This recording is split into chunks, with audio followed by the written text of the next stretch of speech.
अलैकुम, मैं हूं खुदायार चन्नड़। आज मेरी नून लीग के एक वफाकी मिनिस्टर के साथ बात हुई।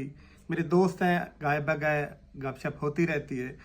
उन्होंने बड़ी ज़बरदस्त बात की। उन्होंने कहा कि पीटीआई की हुकूमत को गिराने में हमसे बहुत बड़ा ब्लंडर हो गया है, हमसे एक बहुत बड़ी गलती हुई है। और उन्होंने ये भी कहा कि अगर 6 माह हम सब्र कर लेते तो शायद हमें ये दिन ना देखने पड़ते, पीटीआई अपनी मौत आप मर जाती।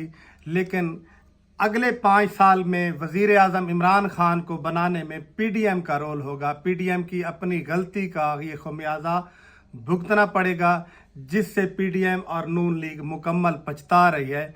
इमरान खान का मुकद्दर जाग गया कि उनकी हुकूमत गिरानी थी और उसको इतनी हाइट मिलनी थी जिसकी वजह से आगे भी हमें प्राइम मिनिस्टर इमरान खान बनता हुआ नज़र आ रहा है।